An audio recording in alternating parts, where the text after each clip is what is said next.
No, yeah, I'm just going to top it off. Yeah, I mean.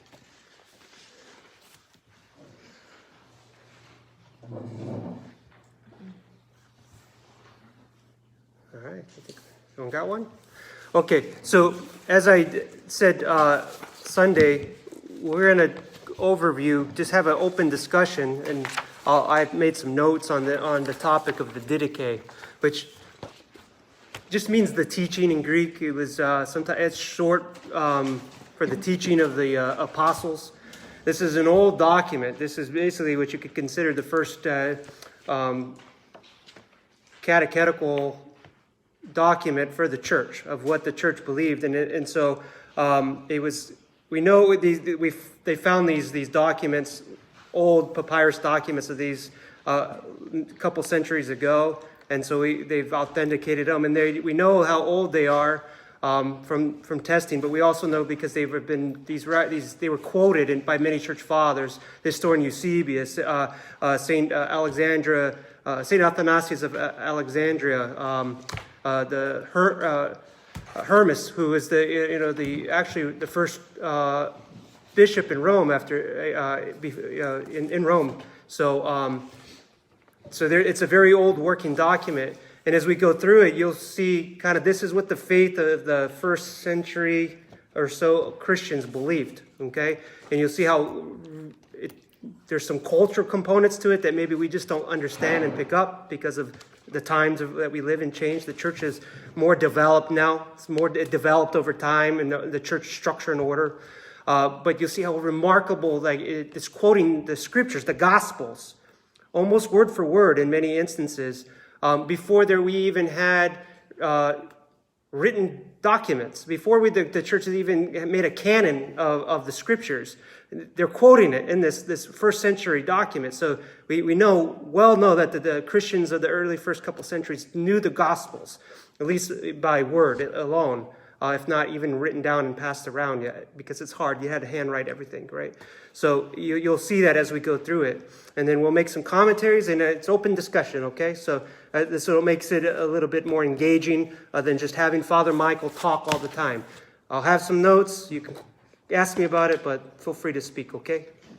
All right. So I'm sorry about the wording. It's not a long document, but when I formatted it, the letters got real small. I know some people don't have the best eyes in the dark. It's not the best lighting, but forgive me on that, but bear with me. So it's 16 chapters long. It's short chapters about the faith, and they can be broken down into 3 to 4 sections, this document, about what the teaching of the two ways, which we'll definitely go over today. And then it has basically rules for catechumens, and then goes over like sacraments and such in the early church. So it'll be interesting to go through. So let's just dive right in so we can get through it as much as possible. We won't finish it. In the future couple of weeks, maybe we'll finish it. It's not long. So chapter 1, it's on the two ways. The two ways, there are two ways, one of life and one of death. And there is a great difference in between the two. So the teaching of the two ways, I'll make a comment here on this in the first sentence here. The early church, they said, when you asked if you're a Christian, you were Christian means anointed. As when we're baptized and we're chrismated, we're anointed. So that's what it means to be Christ. We're chrismated. That's what Christians mean, and we know that they were first called that in Antioch. But the practice of Christianity was often known was the way. We followed the way. And so when you hear this reference, it's an early understanding, and it comes from the Jewish cultural context. But we followed the way. If you were a Christian, you were following the way. And so here they break down that there's two ways. There's only two ways that you can follow. And when you follow the way, it's the way of God. And the other way, well, we'll find out where that leads, okay? So the way of life is this. First of all, love God who made you. Secondly, love your neighbor as you love yourself. Do not do anything to another you would not want to befall yourself. Now, these are the words. Now of these words, the doctrine is this: Bless those who curse you. Pray for your enemies and fast for those who persecute you. For what thanks do you deserve if you love them that love you? Do not even the Gentiles do the same? But do love those who hate you, and you will not have an enemy. This comes from the Gospel of Matthew 5. We just read this Gospel on Sunday, right? Just a couple of Sundays ago. But I want to point out here that there's a little addition here. It says, bless those who curse you. Pray for your enemies. We know this. We say pray. It says, fast for those who persecute. We don't hear that in our very often, but they took it to the extreme, like we're even going to fast for these people, for those who persecute us. Fasting was so powerful. Like it is a powerful tool in our spirituality that they even fasted for people that were persecuting them. Okay? So it's a great thing to point out because it's not in the gospel, that term, but it's here. Okay? Further, it says, abstain from fleshly and bodily lust.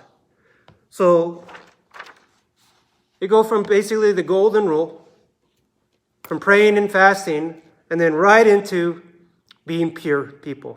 Pure. Like oftentimes we talk about morality in our church and we think we beat each other up too often about morals, about what's right and what's wrong. And Christians get a bad rap. They're always focused on what's morals of this world, right? You always see that. Even it gets into our political ideology too. But here it's purity is important. It's right away. Even in the first century, purity. Abstain from fleshly and body lust. So fornication, right away. It's something that we have to war against, and that comes straight from Peter. The Epistle of Peter says, "Abstain from fleshly lust and war against the soul." So again, they're already quoting Scripture, and the Scripture weren't even codified yet. If any man give you a blow on your right cheek, turn to the other to him also, and you will be flawless. If a man compel you to go 1 mile with him, go 2 with him. If a man take away your cloak, give him also your coat. If a man takes away from you that which is your own, do not ask it back, for you are unable to do that. Give every man that asks of you, and do not ask it back. So he's here, it's right away, it's quoting the 5th Gospel to Matthew and the 6th Gospel of Luke. This is a radical teaching from Christ, right? Radical. Even his followers, it's really hard to want to do any of that. But this is the way. This is the way to life. For the Father desires that gifts be given to all from his own bounties. Blessed is he that gives according to the commandment, for he is guiltless. Woe to him that receives. For if a man in need receives, he is guiltless. But if he has no need, shall give satisfaction, why and wherefore he received. And being put in confinement, he shall be examined concerning the deeds that he has done. And he shall not come out from there until he has given back the last penny. Okay, so this section here is dealing with how now almsgiving and how we deal with our material wealth. Okay. For the Father desires that gifts be given to him from his bounties, God's bounties, God's. So when we give, we often think we're giving of our money, our time, our effort, but he's saying, no. He wants you to give what is already mine, because I've blessed you with it. We have blessed you with it. So you're just giving it back, okay? Blessed is he that gives according to the commandment. So we know that the Jews are commanded. And they go into this even more in the future chapters. But, the first fruits of everything were 10%. They tithed. It was an Old Testament commandment to tithe, 10%. And so that was the first offering. So you often hear this terminology in our church at Transfiguration, right? We're offering the first fruits of the harvest. That's why we bless the grapes at that time and the fruits, because we're offering the first fruits into the church. So this is an inheritance that we had from the very early church and from our Jewish inheritance of offering the first fruits to God, and we bless it. So it's his bounties, and then that we received, and we offer it back to him, okay? It says here, if we do this, he is guilty, or he is guiltless. So what does that mean? In the gospel, it mentions, in Matthew, it says, make your unrighteous mammon righteous. So charity covers a multitude of sins here. So oftentimes we look at mammon in a bad way. It's the worship of our money, of the money god, right? But it also in the gospel says, make your unrighteous mammon, your striving for money, your wish to have money, and your acquisition of money, at least make it righteous so that you can earn some salvation. So if you've been blessed with a lot of inheritance, or you do well in your life and you work hard for it, and maybe you focus too much attention, the gospel says, well, it's unrighteous what you're doing, but at least you can make it righteous by offering it to God. Do good with what you, at least with what you've acquired. Okay? So, woe to him that receives, and for him in need or receives, he is guiltless. So basically, if we receive, but we're not really in need of it, it's not any blessing to us. So, but if we are really in need and we receive, there's no shame in that. This last one, it's the 21st line. He shall be put into confinement. He shall be examined concerning the deeds that he has done, and he shall not come out of there until he has given back the last penny. This is very unclear. I looked it up. I don't know what that means. Assuming, again, it's one of these cultural references of the time, of that first century, of what that meant. I mean, it seems to go against even some of the, until, we had the unjust steward, or, who owed money and then wanted to be, God, the parable, it's the king was going to throw him into jail until he paid it back, but God had mercy, had mercy on him, right? And then he went back and did the opposite to the guy who owed him, right? He threw him into jail and didn't show mercy. So it seems to go back, but it's definitely a cultural reference, but I just don't know, I'm honest with you. And then to finish up this first chapter is, yea, as touching this also it is said, let your alms sweat in your hands until you have learned to whom to give. It's a really interesting line there, that last one. And it basically comes down, it says, we often say we should give. But here it's actually saying we should give, but we should do it with discernment. Right? We shouldn't just give so freely without knowing that the money is going to be done good with. Like, we should be discerning about how we give our alms. Like, they should be going to good causes, meaning we hold on to it until we know. We have to discern that it's good, And we certainly shouldn't be giving it and expecting, that it would be, maybe oftentimes, we have people that try to do things like give to charities, but they know it's also coming back to them somehow. They set up these loopholes and stuff. And you see these nonprofits. So make sure they says, don't be so quick to give out your money if you don't know it's going to be being done with righteous things, right? Not all causes are worthy to give your money to. I remember going to confession a few times because I was on the streets. Sometimes we have beggars, panhandlers that would come to you, and I would turn them away, and I would have be upset about it, because your conscience gets your conscience. Oh, maybe I should have or shouldn't I? Went to confession once and confessed it, and they said, well, you got to just use your discernment. You have to. Maybe sometimes God moves you to do that. Sometimes God's moving you to give to this person, but sometimes God is putting maybe some kind of something in your heart that says, this is not today, So I think it's got to reference something like that too. We have to have discernment how we give of our money, okay? All right. Any questions on that first chapter? I gave my commentary, and I'll be happy to answer any questions further if I have any wisdom on it. Yes? Father, what is it about fasting that makes it so powerful? I know to cast out demons, Christ said, Mm-hmm. Good can only happen with prayer and fasting. Uh-huh. I remember a story about St. Thaddeus, that when his students were not what they should have been, he fasted in their place. Uh-huh. So fasting, what was the original sin? The original fall from heaven was not fasting, right? We had one command from God, Adam and Eve, not to eat the fruit of this tree. And what did they do? All they had to do was fulfill that. It was a fast, right? That was the only thing. They could eat anything they wanted in paradise except that thing, and they couldn't fulfill it. So God gives us a command. That's why it's so powerful. Like we're reversing the curse in many ways because we're fasting. But also we know that we become angel-like. The angels have no need of food, right? And they have no need of food. They kind of, so we overcome our creativeness. Like we're created being, but we're also meant to be. We're created initially immortal, never to die. Like we were not, so we're overcoming our createdness. God is uncreated, right? So we're becoming more like God. Like our creative body, that God has formed us out of, it's weak because of our sin and from the fall. But so fasting gives us a little bit. We're like the angels more now.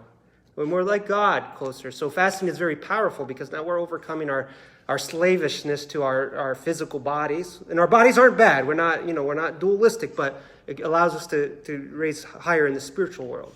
That's why fasting is powerful. Yeah.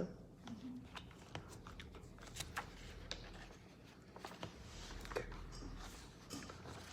Chapter 2 here continued on the teaching of the two ways. And this is the second commandment of the teaching. You shall do no murder, and you shall not commit adultery. You shall not corrupt boys. You shall not commit fornication. You shall not steal. You shall not deal in magic. You shall do not do any sorcery. You shall not murder a child by abortion or kill them when born. You shall not covet your neighbor's goods. You shall not perjure yourself. You shall not bear false witness. You shall not speak evil. You shall not cherish or grudge. You shall not be double-minded or double-tongued. Wow, right? So basically a lot of the commandments of the Old Testament there, but there's some really unique things here that you wouldn't suspect to find in a first Christian document, right? So what jumps out at me? So let me say, it shall no murder. Which I like this. I'm sure different translations. It didn't say do not kill. We make a distinction between taking life and murdering. Murdering, we know, it's done purposely and taking a soul. Sometimes life is taken. Like God is, in the Old Testament, commanded war sometimes, right? They were commanded to kill. While it's not good, it's not considered murder. It's not if you defend yourself from somebody and life is lost and it's a tragedy, and you probably, the church has ways to deal with that with penances and mournfulness and making peace with that, but it's not a murder, right? It's not a murder. Even our legal system, we distinguish between the two there. So I like this translation here. Adultery, we know this is from the Ten Commandments. You shall not corrupt little boys. Wow, right? So this is already, and this is, I asked the daughter to be here because she's in high school now. She needs to know the reality of the world. Today, pedophilia. We're steps away from people trying to legalize this stuff. It's true. And so already in that world, it was already rampant pedophilia. It was already there. It's right here. And that's what they mean by corrupt boys. Okay? This is what this means. Okay? You shall not commit fornication. Again, 10 Commandments. Do not steal. Magic and sorcery. Obviously, in that cultural world, in the pagan world, this was rampant. Okay? So that was added. That's another addition that you don't see in the 10 Commandments. You shall not murder a child by abortion or kill them when they're born. It was happening then. And it's here. And so when us Christians make a deal out of abortion, and people say that we kind of overly focus on some of these things, especially in our political talks. Well, it's because it's a big thing, and it's right here in the first Christian document before, that really you see the formation of the church. It was already a big deal that we could not, it was an issue. Right here, okay? And then the other ones, again, they're pretty much don't be double-minded or double-tongued. Don't be a hypocrite here.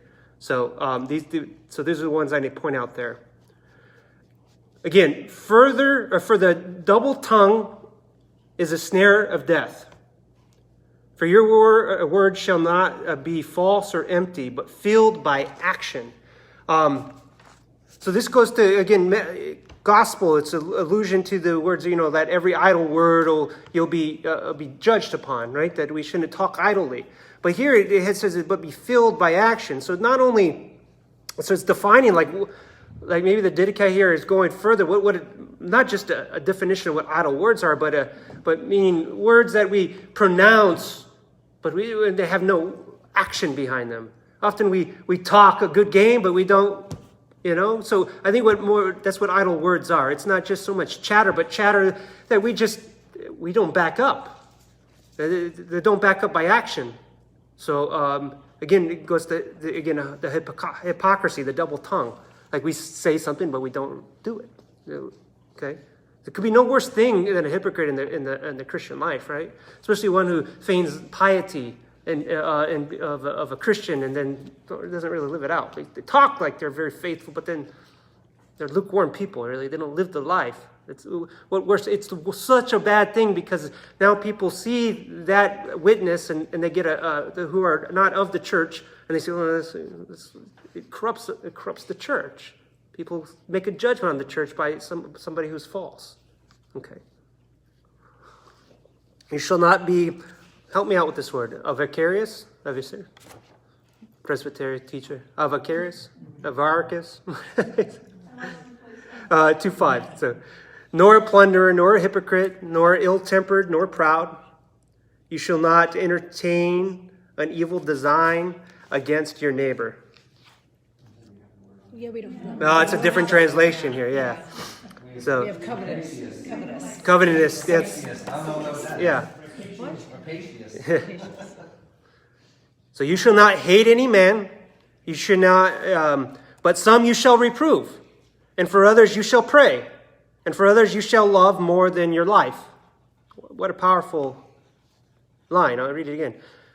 You shall not hate any man, but some you shall reprove, and for others you shall pray, and for others you shall love more than your life. So the Pope Benedict, or Pope Francis, he had this very ambiguous commentary about wanting to defend the rights of gay people for civil unions, right? He thought that they deserved at least some kind of civil rights, even though he's not saying that the church should recognize their marriage, but it's kind of ambiguous. Like, what is that? But what does that mean? Like, we are called to turn people away from life, sinful life, right? Because we care for their salvation. So if you advocate for ways for them to live that life more easily, and then say, but you really shouldn't do it. I don't understand it. And I made that comment on social media, and even some people within our church were like, well, Father, they should, you could see why they want some rights, like they should have some end of life rights, right? If they're a partner, they got to make these decisions. I said, I understand. And some further say, they take it as like if you don't fully engage and accept this type of civil union rights, because it's like now a justice thing, a humanity thing, that you're calling for hate. It's not a hate thing, right?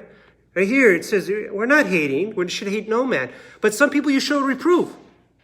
We should correct them. Not everyone has the right to correct. Some people maybe are living a lifestyle themselves that don't warrant. You don't have the the honor to correct people because people aren't going to take you. But some people need to reprove. You need to reprove. You need to correct them not because you hate them, but because you love them. You want salvation for them, right? You want them to turn from their evil ways and live. That's what the Lord wants of all of us. So it's not hate. And it's a weird middle ground to take, because how can you tell someone we want to fight for your rights, but also we don't want you to have the right to, ultimately the right for you to do that is going to lead you to hell. It's a difficult thing. But here, I only bring that up because here it's not because we hate people, but some people we have to reprove. Or the document even says this, right? And it says, others you shall pray for. We should pray for everyone. And you shall love some people more than your life, right? Your own life. I think that's what God says in the Gospels, that there's no other There's no better love, right, to lay your life down for your neighbor. All right. So that was a short chapter. There were some hot topics on that one. Anyone want to make a comment or a question? I guess I can relate with the younger generation. Uh-huh. One thing that a lot of members of my family do, and they're not even Orthodox, is they will not, under any circumstances, visit a bar Uh-huh. for any reason, regardless. Yes. Well, I have quite a few friends who are bartenders, and a lot of times if you want to hang out with a young person, Uh-huh. the only place they want to go to is a bar, Uh-huh. or they don't want to go out at all. And what ends up happening is, I don't go. Mm-hmm. And so it's, you miss a lot of parties, you miss a lot of get-togethers. And they're like, well, you don't have to buy any alcohol, you can just buy food. And I'm like, I don't want my money going to the establishment, which encourages, in the long run, it's not bad to drink, but what do they encourage? They encourage people to get drunk, they encourage rowdiness, they have Halloween-themed parties. So it's just, well, my money will go to that establishment if I buy the food. And so a lot of people, even in less hot topics, you know, people can have ways of showing, you know, like, I don't want you to be a bartender. I'm not going to tell you you can't be a bartender because I don't have the authority, but I'm not going to encourage you to continue by being in that place. And it's, a lot of people do, it is a misunderstanding. They think, well, you don't like me, you don't want to hang out with me. I'm like, I would love to, just not there. Just not in that way. You know, there are plenty of opportunities to befriend people who are in that lifestyle without encouraging them to continue on in that form. And just because you don't support someone's every decision doesn't necessarily mean you hate the person. And so I guess it's, the world's definition of hatred has changed. Sure. To that point, I agree with you. The part about the bars, I mean, I guess that's another part of discernment, right? I don't think all establishments are created the same. Some are better than others for sure, and you got to have some discernment there. But yeah, but just because you don't agree with them doesn't mean you're hateful towards them. Yeah, absolutely, yeah. It was? Yes. Speak up. You made a distinction between killing and murder. Yeah. So where does capital punishment fall in? Well, we don't really have the Orthodox Church, at least the Russian Church put out a document, the social concept of the Russian Church. And so when you say capital punishment, I assume you mean the death penalty, right? Historically, the death penalty is a thing, and we don't, it's like not that we approve of it, we're not cheerleaders of it, but we also know that there's sometimes it's a necessary evil. Just like killing in a war, it's a necessary evil. It's still evil, but we understand that it's a necessary evil. You know, some people are that much of a danger to this world. You know, and so we don't have there's no really legitimate document or teaching that says that we're against death penalty because it's not murder, right? It's it's in a sense it's just a necessary evil in some instances. It's a last resort, of course, but yeah. Because people on the pro-choice side will Yeah. often argue with people Mm-hmm. on the pro-life side, saying, well, if you're pro-life, then you should also be. Yes. Well, we can get that. See, but that's a different. We're going to get into. Oftentimes, people like to. They think they want to look at ethics as black and white in every instance, and sometimes it's not. Right. So, in an abortion, we get into these moral dilemmas and moral ethics, and so what happens when a mother is giving birth, and it's either mom or baby. There's mom or baby. Like there's sense, we're blessed to be in a time where childbirth doesn't kill mothers that much. There was a time that was not the case. I think the most deaths for women came from childbearing, right? So what do? What if mama has other kids to take care of? So here we're getting some really gray moral contemplation, right? But overall, people want to throw, this, what do they call it, a straw man, to make a point. Yes, sometimes there's a little bit of gray on it. Okay, But overall, abortion is evil for the intent. You have to look at the intent. Are they just ridding themselves of a baby that they don't want, or that they made a mistake in conceiving, and all that? It's just pure evil. But if you had maybe an instance where mother's life's in danger, and the other, tragic situations happen, right? And so, church has ways to pray and to heal people. Yeah. Capital punishment. The Yeah. church is going to say, I can refer you to the social document from the Russian church. It's the best, clearest thing, and we don't want to see it, but sometimes we understand it's a necessary evil. That's what the document comes down and basically says. Yeah. I mean, it's not church. The church doesn't do this. The church isn't killing people. So it's the state, obviously, and so, yeah. Let's see here. I'm going to go till 7:30. Is that okay for everyone? Yeah? I don't want to keep you all night. Okay, so chapter 3, reasons for abstaining. So they're going to give you reasons why you shouldn't do all this stuff that they just forbid Christians, those the follower of the way, should do. So it says, "My child, flee from every evil and everything that resembles it. Do not be angry, for anger leads to murder. Nor be jealous, nor contentious, nor wrathful. For these things, murders are engendered. My child, do not be lustful, for lust leads to fornication. Neither foul speaking, neither with uplifted eyes. For all these things, adulteries are engendered. My child, do not be a dealer in omens, since it leads to idolatry. Nor be an enchanter, nor an astrologer, nor a magician. Neither be willing to look at them." So, for all these things, idolatry is engendered. "My child, do not be a liar, since lying leads to theft. Neither be," there's that word again, vicarious, "nor glory in vanities." So, for all these things, thefts are engendered. "My child, do not be a murmurer, since it leads to blasphemy. Neither be self-willed, nor a thinker of evil thoughts. For all these things, blasphemies are engendered. But be meek, since the meek shall inherit the earth." So they're giving some spiritual advice here. So they're saying these small, what we would maybe consider small everyday sins that we might fall into, temptation to, that if we don't cut them off, they lead to bigger sins and to very deadly sins, right? This is why we have to have control over our thoughts and our passions, and go to confession often to work out. If not, we get stuck in a routine of these, what seem maybe on the surface might be I murmured, I complained a little bit. But then complaining leads to these other passions, like he says, to blasphemy in the end. So lustful thoughts will lead to fornication and adultery. See, we have to cut them off while they're small, or else they grow and would lead us to peril. Very sound advice.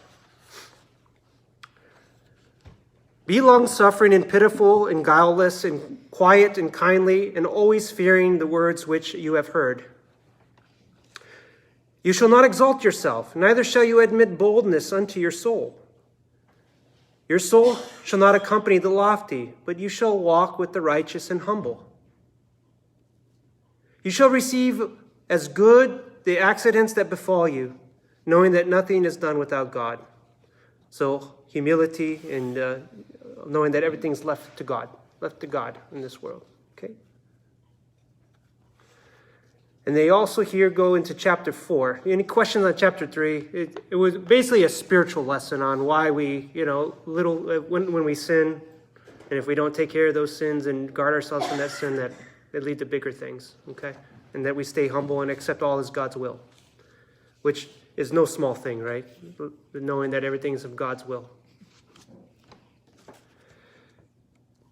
So we're going to talk about church harmony and personal piety. This is chapter 4.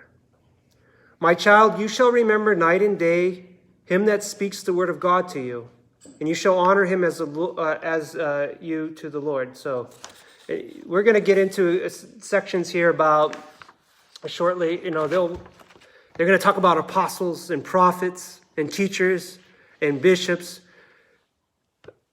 The early church had these different offices, and I don't want you to get lost in the weeds on it. We'll talk about it a little bit, but when it says remember those 9 days who speak the word of God, they're teachers. Think of it today, apply it in your life as as a priest or a bishop, okay? But it says, honor him as you do the Lord. That's how they received they saw their holy priest, okay? For whenever the Lord speaks, there is the Lord.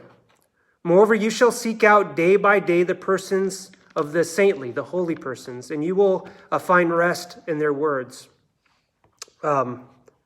This is important. All of the church growth, how the church evangelizes, and, we can have very elaborate evangelization programs, and we can do lots of things in the church to grow the church. But nothing will grow the church like encounter with someone who's holy. Just a moment of an encounter with a holy person. It will convert a heart in an instant. And so this is my little commentary on this, because I fully believe that. So all the beautiful church services we have, and the beauty, and the priests that work for you, and the programs, sometimes they have these outreaches. All that is great, but it's not going to convert a heart like an encounter with a holy person, okay? 4:4, this is maybe a hot topic today. You shall not make a schism, but you shall pacify them that contend. Already, first century church was worried about the church splitting, about people going their own way and being thinking they know better, and that the schism is that bad that we should try to put it to bed right away. We should contend against them, pacify, make it better right away. Not promote it, but fix it. You shall judge righteously. You shall not make a distinction in a person's status or a class to reprove him for transgression. So we don't have different classes in the church. That's a worldly thing. We don't have classes, right? We don't have Jews and Gentiles and slaves and free men. We don't have that in the church. We're all God's children. You shall not doubt whether a thing shall be or not be. Concerning giving, do not be found holding out your hands to receive, but drawing them in. If you have aught of passing through your hands, you shall give a ransom for your sins. You shall not hesitate to give, neither shall you murmur when giving. So God wants a cheerful heart to give, okay? For you shall know who is the good paymaster of your reward. You shall not turn away from him that is in need, but shall share with your brother in all things, and not say that anything is exclusively your own. So they had more of a community in the first century, obviously, right? The communities were close. And we know, like in the very first years after the Lord died, it was resurrected, that they lived as a community that shared everything, a radical community. As the church grew, that was obviously not possible anymore. But that they were closer to that even here than we are today. Right? They shared resources. For if you are a fellow partaker in that which is imperishable, how much more so in the things which are perishable? You shall not withhold your hand from your son or daughter, but from their youth you shall teach them the fear of God. And so important. This is a lot of wrong with our Christianity. Our children don't know their faith. They're not reared with the fear of God in them. The world has reared them. If you shall not command your bondservant or your handmaid who trust in the same God as yourselves when you are in a bitter mood, for fear that the chance they might cease to fear the God who is over you. So even when they had slaves, they were still slaves, or you didn't treat them with bitterness, because then they're going to look upon you as a Christian believer in a different light. For he who comes not to call men with respect of persons, but he comes to those whom spirit is prepared. But you, servants, shall be subject unto your masters, as to a type of God, and shame and fear. You shall hate all hypocrisy, everything that is not pleasing to the Lord. You shall never forsake the commandments of the Lord. You shall keep those things which you have received, neither adding to them nor taking away from them. This is St. Paul says this as well, like you hold on to the traditions that you have received, whether by word or epistle. That's a quote from St. Paul. They were already teaching this. They're already teaching this. You shall keep those things which you have received, neither by adding them nor taking them away. This is the Orthodox faith, right? People wonder why we're seem so backwards sometimes. It's because we're not innovators, right? And we don't change things. Like we don't get rid of things that the church is we keep on to them, and we don't innovate. We don't add things that aren't there, that are not supposed to be there. This has been the faith from the very beginning. You can see it in the epistles, and you see it right here in the first catechism. And so we shouldn't be disregard this thing and look to innovate and to be creative. I've heard this word even from priests that, especially in this time of COVID, like at our service, we should come up with creative ways to worship now. Under this. No, we shouldn't be creative. It's against our faith to be creative in that manner. Okay. You should confess your transgressions in church and not go to prayer with an evil conscience. This is the way of life. This is big. So in the early church, confession, it took several years for confession, as we know it, to progress. Like we always disagreed, like what could be confessed? Were there sins that were unremittable? Like in the early church, we always saw that maybe adultery was that, murder was that, apostasy. Those three very big ones that could never be remitted. It took a few centuries, and we thought, no, everything's remittable under confession. And confession under the seal of where a priest would do it or a bishop would hear your confession, and that developed as well. Early church, talk about real faith. Your sins you confess to the congregation. To the congregation. That's how they did confession. Okay? And they said if you did not do that, you could not go pray. If things were on your conscience, you could not pray. What do we mean by pray? It means in corporate worship. Right? We could pray at home.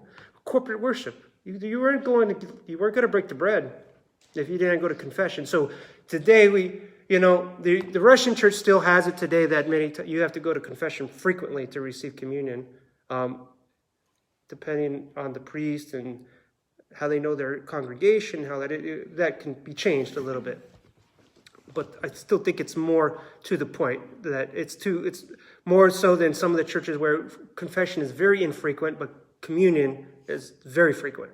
I think that goes against our traditions. It says right here that if you have something on your conscience, we all have stuff on our conscience. How can we go a day or two without something bothering us that we know that we made a mistake? Like so they're saying if don't go with an evil conscience to pray, let alone receive the mysteries. Okay. This is the way of life. That sums up the way of life. Okay. So where did the whole confession, like when they do it as the community, like they did at the parish we visited, how did that all come to be, and where did it come to be from? So she's talking about common confession. Here in America, that came in the 60s, I believe, through Schmemann, Father Schmemann. There was oftentimes, people were not going to communion. People did not go to communion. They were lucky if we got them once a year, right? Got them once a year, right? Or maybe twice, right? So, Father Alexander Schmemann he put it. It's just not. They do this on the Holy Mountain too. Okay, they do common confession there. But I'll tell you how and why they do it. It's different than what Schmemann did. Schmemann offered it so at least people can reflect on their sins, get them to not be afraid of going to confession, because you cannot get them to go to confession, let alone communion. So I think this is a way to get people back to the chalice, back. And so, but it was a way at first to prepare people, to teach them, go through. They have a list of sins, and and then people can start being okay. So it was it wasn't meant to be like taking over the sacrament as we know it, but if it did that for a while, and Some people still probably use it, but it's not a proper confession. Everyone still needs to come. It's not a free pass. It's not a magic wave the aurora over everyone and give them. They still need to come and receive an absolution. And if there's something on their conscience, they should say it to the priest. It was more of a way for them to think, how do I confess? What do I confess? Because people didn't know how to confess. People still don't know how to confess. I mean, it's it's a lifelong thing to learn really how to. You search your soul and know where I'm falling short. So that's where I think here in America came in. Now, I know some Russian churches and even on the Holy Mountain they do this, but it goes back because they do frequent confession every week. Every time you receive the sacrament of Eucharist, you had to confess. So Pascha, Nativity, a whole cathedral. The priest cannot hear everyone's confession. So if you're a frequent confessor, and they would do the service. They would do the service. So those who are frequently confessing, they had a way to get them to come to confession without having to hear so many confessions. And so that's how it's used there. That's how it's used there. So is it a general absolution as well? No, you still come up for absolution, but you're not. You don't have to hear everyone's confession. So it's Yeah, but and at least in my experience, it's for those people who have had frequent confession already, who's confessed probably recently, within the last month at least. You don't get a free pass just to, you're not getting a general. It's, in fact, I think it's sinful for a priest to absolve people, in my opinion, I wouldn't want to absolve anyone that didn't confess anything to me, I mean, you as a recipient of it, I don't know that your conscience want to be cleared. So you go on Judgment Day and say, well, did I really confess that? And I wouldn't. I don't want that on my soul as a priest, and I don't want you to have that looming. The beauty of our confession is that we know that God forgave us. Because I confessed it with a repentant heart, and the priest heard it and then absolved me.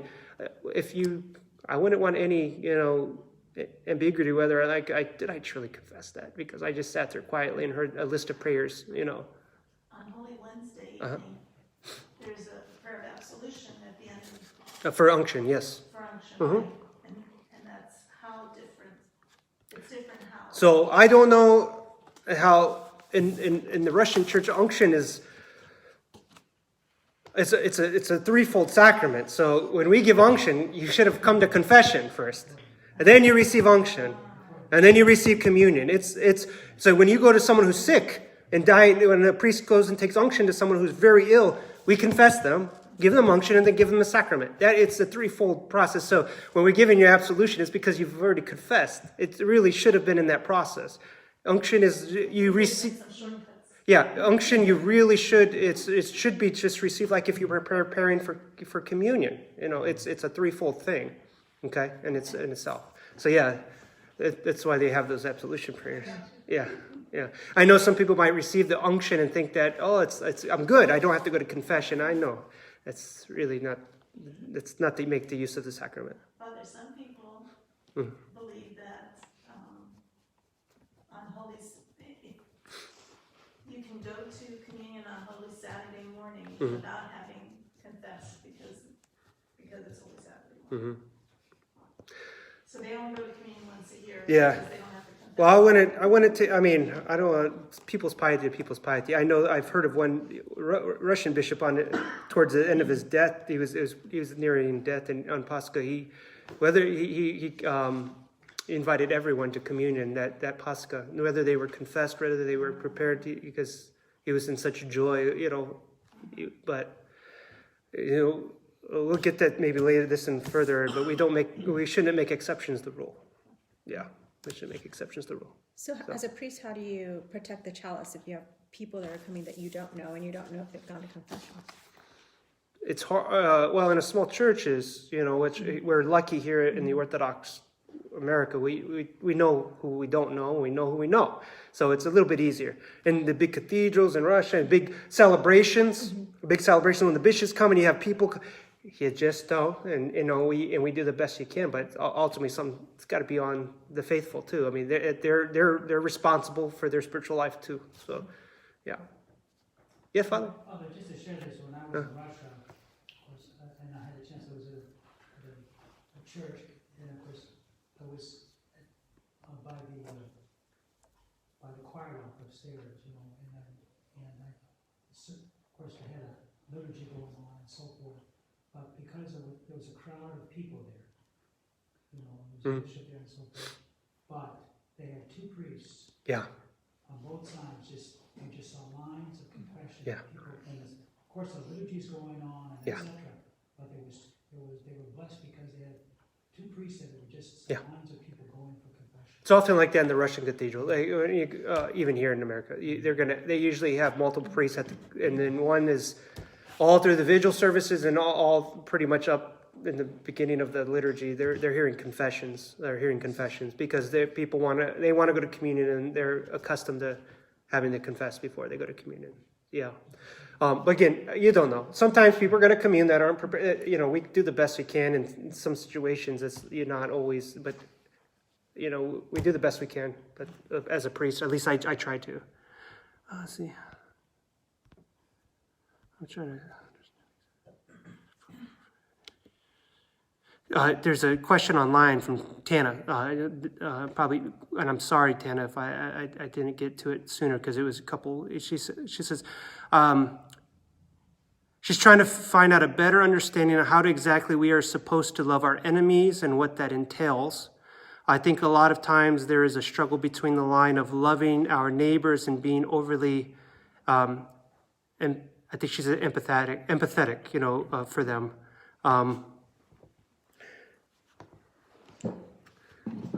We speak the truth in love, with our enemies. One thing that shows you love your enemy is that you don't wish them harm, for one, and that you pray for them. Oftentimes there's some people that we just do not like so much. We don't even want their name on our lips. We don't want to think about them in our head. And this is where I think God says, love your enemies. I don't think but I don't think he would. But I know that he understands that if we're not able to be best friends with our enemies, it doesn't. We don't have to like the person. We say, but we have to love them. And how do we love them? Is by you wish them no harm. You wish them no harm. Be happy when they do good, when good things happen to them, and pray for them. And in fact, in the early church, as we just said in that first day, we even fast for them, for their good intention, So, and we don't have to empathize with their situation if we know that it's not, I don't have to. You can understand people's situation without agreeing with what they are doing. As far as I don't even think people are our enemies if sometimes people think we disagree, we're enemies, and that's another problem with today. No, we're not enemies just because we disagree. We just disagree, but we still have to be civil to each other. But we don't have to we don't have to like their position. We don't have to like them, but we have to be kind to them by praying for them. Okay. So our liturgies are full of praying for everyone. Those who love us, those who hate us, right? So that's what our services do every time. Even those who persecute us. Okay. I want to. This next one is really short. I think if I could just finish chapter 5 and then we can call it quits. I know that gives me 5 minutes here. So, and that way it's a good. Next part that gets into our sacraments, which is more like for catechumenate stuff. Okay. So the way of death. So we just did all the way of life, what that looked like, the way. Now here's the other way, the way of death. But the way of death is this. First of all, it is evil and full of a curse. Murders, adulteries, lusts, fornications, thefts, idolatries, magic arts, witchcrafts, plunderings, false witnesses, hypocrisies, doubleness of heart, treachery, pride, malice, stubbornness, covetousness, foul speaking, jealousy, boldness, exaltation, boastfulness. Persecutors of good men, hating truth, say truth, loving a lie, not perceiving the reward of righteousness, not adhering to the good nor to the righteous judgment, wakeful not for that which is good, but for that which is evil, from whom gentleness and forbearance stood aloft, loving vain things, pursuing a recompense, not pitying the poor man, not toiling for him that is oppressed with toil, not recognizing him that made them, murderers of children, corrupters of creatures of God, turning away from him that is in want, oppressing him that is afflicted, advocates of the wealthy, unjust judges of the poor, altogether sinful. May you be delivered, my children, from all these things. So, there's a lot of things, a lot of sinful passions here. He says this is the way of death. If you indulge in any of these, that you're the way of death. So your salvation is at risk. But the one thing that stood out there, it says persecutors of good men, but it says hating truth and loving a lie.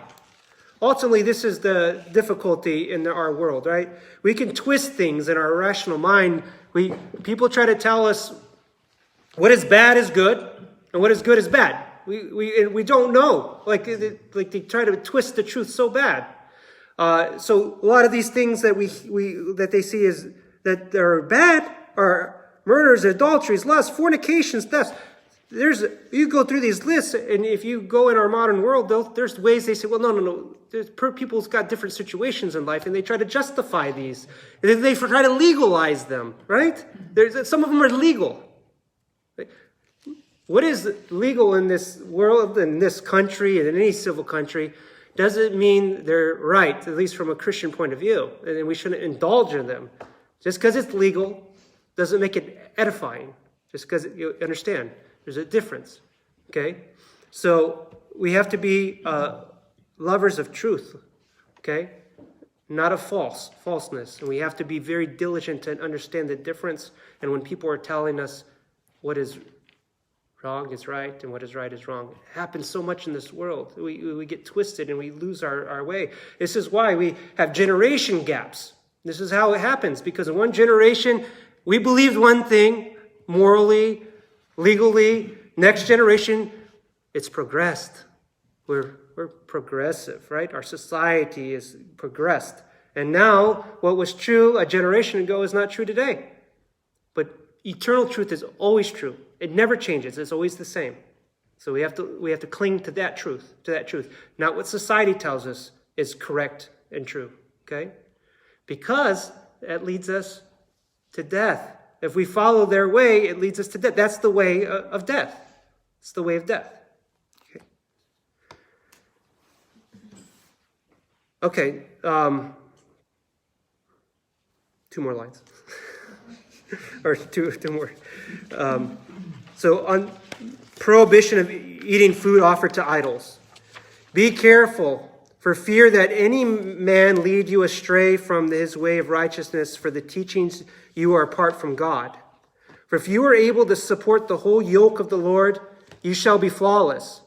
But if you're not able, do that which you are able. But concerning eating, bear that which you are able. By all means, abstain from meat sacrificed to idols, for it is the worship of dead gods. Okay, so this is definitely the last chapter.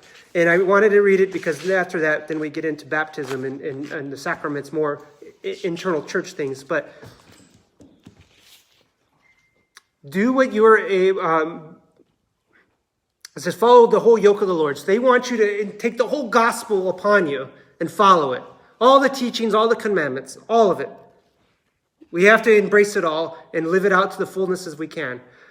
But even here it says, but if you are not able, do that which you are able. Do what you are able. You know, we're all in different states spiritually. We all have different lives. We all have different circumstances. And so we know what the highest ideal is and we want to live that. But if we can't, for some reason, can't live that ideal, for some reason, well, do what you can. That doesn't mean we don't do anything. Right? Some things are just too hard. You know, there's times in life, spiritual life, that they're just it's just too much for us. Like I don't feel like I have the strength to bear certain crosses that given to us, and we fail. And you know, you bring that to confession. You seek advice, and you don't fall into despondency over it. You do what you're able to do. Even here, it's already first century. They know that some of us are not living up to the standard of the full gospel, but we have to at least fight, even if we're falling short of it. And they bring out even to maybe an even practical example here about eating. But concerning eating, bear that which you are able. So, we hear this in Paul, right? There was this big scandal about eating meat and what can you eat, and they sacrifice meat to pagan idols.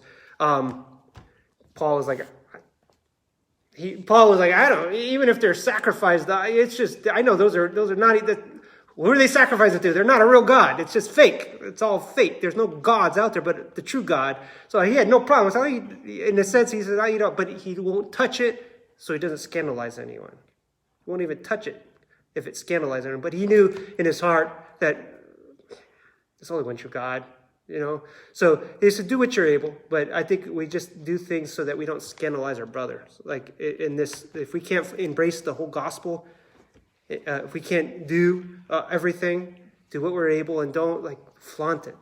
Like if sometimes we go to a spiritual director, a priest, and we have some circumstance in our life that we're not, maybe we're not able to fulfill a commandment or so, for whatever reason. Sometimes birth control comes into this. Using an example, someone seeks out it's not, we don't do birth control, right? We want children if you're married, but sometimes maybe there's a reason, a medical reason. I can't live out, and you get a blessing. Well, the church doesn't bless everyone for this, and then we make the exception the rule. It's never going to be that way. We do it for the salvation of the individual. And so we don't want to go and tell, well, I do this in the church. I've got a blessing to this, and scandalize the person. No, you keep that between you and your spiritual father. If you're not able to fulfill the entire gospel, you got some kind of an exemption for your certain situation. That doesn't mean it's your neighbor next to you who has the same one. Different circumstance, right? So don't do what you're able. If you can't live it out, don't scandalize anyone, right? Don't scandalize your neighbor. Don't throw it out there to everyone that I can't do that and I think it's silly. Don't do that. All right.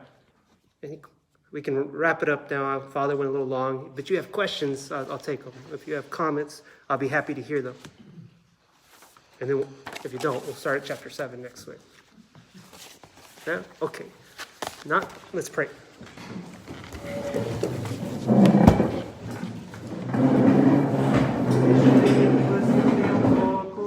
Blessed, most blameless Mother of our God, more honorable than the cherubim, beyond compare more glorious than the seraphim, who without corruption giveth birth to God the Word, the very Theotokos thee do we magnify. The Lord God bless you. Be safe. Thank you for being with us. Thank you, Father.